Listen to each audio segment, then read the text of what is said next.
오늘의 큐티 말씀은 잠언 3장 11절부터 35절입니다. 제목, 지혜를 얻기 위하여.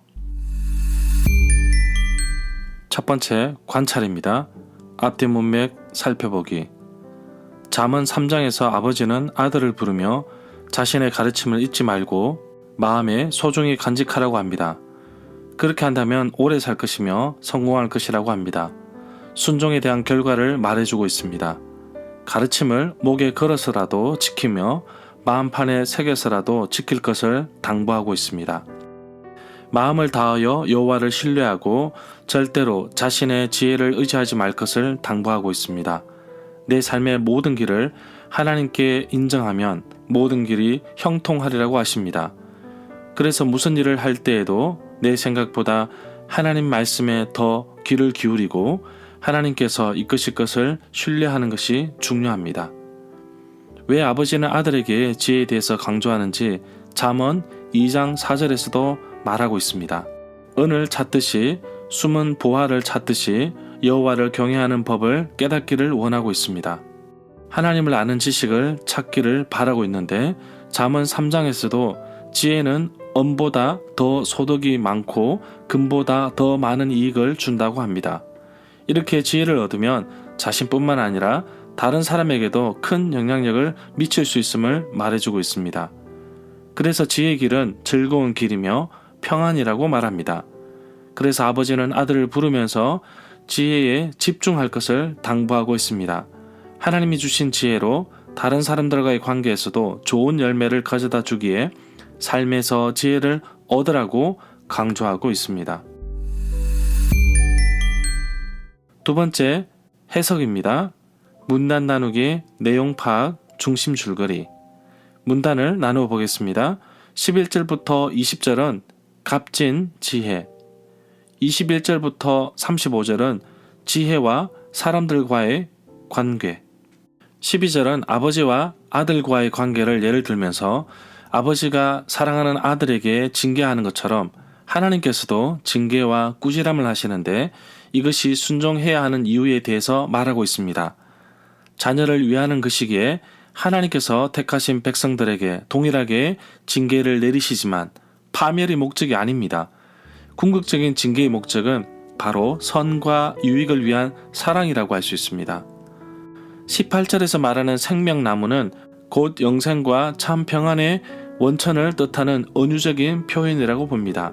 이러한 표현은 하나님께서 그 뜻에 따라 순종하는 자에게 베푸시는 영원한 생명의 의미를 나타내는 에덴 동산의 생명나무와 연관될 수 있다고 봅니다. 이 구절을 신약과 연결시켜 본다면 지혜는 영생에 이르게 하는 지혜이며 유일하신 참 하나님과 그분을 보내신 자 곧 예수 그리스도를 아는 지식입니다. 요한복음 17장 3절입니다.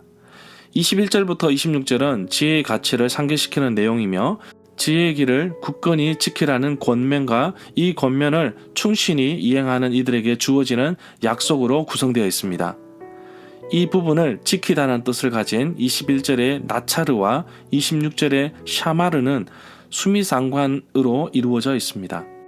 27절부터 28절에서 금방 도울 수 있다면 내일로 미루지 말아야 하고 도울 수 있는 형편이면 어떤 경우라도 돕기를 그만두지 말아야 한다고 말합니다. 이 구절에서 선을 베풀 힘이라고 하였는데 잠언 3장 27절부터 32절에서 선생은 다른 사람들과 좋은 관계를 맺을 필요성을 강조하고 있습니다. 현명한 사람은 다른 사람, 특히 가까운 친구나 이웃에게 선을 행합니다. 30절에 보면 이웃과 무고하게 다투지 말 것을 권고하고 있습니다. 이 구절은 마소라 본문 초두의 조건을 뜻하는 부정어 로로 쓰여있는데 이것은 히브리인들의 동해보복 사상을 반영하고 있다고 봅니다. 신명기 19장 21절. 그러나 이에는 이로 눈에는 눈으로 갚는다는 이러한 사상은 신약시대에 와서는 악을 선으로 갚는 사랑과 희생의 원리로 발전하였습니다. 33절부터 35절에서 하나님과 맺은 언약과 그 언약에 뒤따르는 의무에 관한 생각이 이 세 구절의 배경을 이루고 있습니다. 곧 하나님은 사람의 행동에 맞추어 행동하신 것입니다. 하나님의 자비가 사람들의 모든 행위보다 앞선다는 생각은 아직 여기서 찾아볼 수 없습니다. 겸손한 자는 뉘우침으로써 하나님이 은혜를 베푸시는 죄인이 아니라 하나님께 복종하고 그리함으로써 하나님이 기뻐하는 사람을 가리킨다고 볼 수 있습니다. 핵심 내용과 중심 줄거리입니다. 잠언 3장 7절에 스스로 지혜롭게 여기지 말고 여호와를 경외하며 악을 떠날 것을 당부하고 있습니다. 지혜를 얻기 위해 아들을 위해 여호와의 징계를 가볍게 여기지 말라고 당부하고 있습니다. 사람들은 꾸지람을 들으면 싫어하지만 여호와의 꾸지람을 싫어하지 말라고 합니다. 여호와의 꾸지람은 우리를 사랑하시기 때문입니다. 복 있는 사람은 바로 지혜를 얻은 자이며 명철을 얻은 자입니다. 지혜를 얻는 것은 은과 정금을 얻는 것보다 더 낫다고 합니다. 정말 지혜를 얻는 것이 온 천하를 얻는 것보다 더 귀함을 알 수 있습니다. 내가 사모하는 것보다 더 진주보다 더 귀합니다. 인생의 즐거운 길은 바로 오른손에 장수가 있고 왼손에 부귀가 있습니다. 지혜를 얻는 자에게 지혜는 생명나무입니다. 시편 1편에 나오는 복이 있는 사람처럼 철을 따라 열매 맺는 나무와 같습니다. 여호와께서 지혜를 통해 천지를 창조하시고 지식으로 홍해를 가르셨습니다. 완전한 지혜는 근신을 지키며 영혼의 생명이 될 때 삶의 길이 평안하며 하루를 평안히 마칠 수 있습니다. 이 모든 것을 가능케 하는 것이 바로 여호와를 의지하는 것입니다. 여호와께서 지혜로 세상을 이끄셨기에 우리는 여호와를 의지하면 됩니다. 내가 선을 베풀 힘이 있다면 베풀기를 아끼지 말아야 합니다. 또한 물질의 후원을 하고자 하는 자에게 기회를 주어야 합니다. 이웃과 평안히 지내고 다투지 말고 부러워하지 말 것을 당부합니다. 패역한 자는 여호와께서 미워하시지만 정직한 자에게는 그의 삶에 교통함을 주십니다. 악인의 집에는 여호와의 저주가 있습니다. 그러나 의인의 집에는 은혜를 베푸십니다. 지혜를 얻어 이웃과 지혜롭게 살며 영광을 기업으로 받고 여호와께 기쁨이 되는 삶을 살고 싶습니다. 세 번째, 적용입니다. 내게 주시는 교훈. 지식이 많다고 해서 지혜로운 것이 아닙니다. 그렇기 때문에 지식과 지혜는 다릅니다. 잠언에서 쏟아지는 지혜를 얻기 위해 오늘날에도 적용할 부분들이 상당히 많다고 봅니다. 특히 부모님이 자녀들에게 교훈과 훈계를 하듯이 단순히 좋은 지식만 쌓기 위한 것이 아니라 삶에서 변화된 삶을 추구할 수 있는 지혜가 필요하다고 봅니다. 그 지혜는 하나님 말씀에서 나오고 하나님을 경외하면서 시작됩니다. 하나님은 의로운 자를 축복하시고 겸손한 자에게 은혜를 주시는데 지혜를 구하기 위해 좀 더 하나님 말씀을 가까이 하고 내 삶에 적용하며 살기를 원합니다.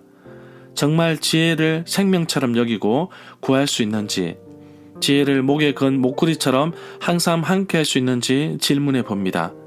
다시 말하면 하나님 말씀을 하루 종일 되새기며 묵상하며 살 수 있는지 나 스스로에게 묻습니다. 하루의 삶이 너무나 바빠서 하나님의 부름을 잊어버리고 사는 경우가 많습니다. 하루 24시간의 11조는 2시간 24분인데 이렇게 매일 하나님 말씀을 묵상하고 큐티하면서 말씀을 되새기며 살기를 원합니다. 이렇게 삶의 방식을 바꿀 수 있는 지혜가 내게 있다면 나는 하나님께 더 가까이 가고 있다고 봅니다. 지금 당장 거창하게 무엇을 한다고 말하기보다는 아주 작은 것부터 실천하기를 원합니다. 매일 묵상한 말씀을 되새기며 하나님과 깊이 있게 교제하는 하루가 되기를 원합니다. 그래서 오늘 하루 마칠 때에 아침에 묵상한 말씀을 다시 읽어보고 기도하며 하루를 마감하기를 원합니다. 아주 작은 실천이 나의 삶을 바꾸는 놀라운 기적이 됨을 오늘도 기대해 봅니다.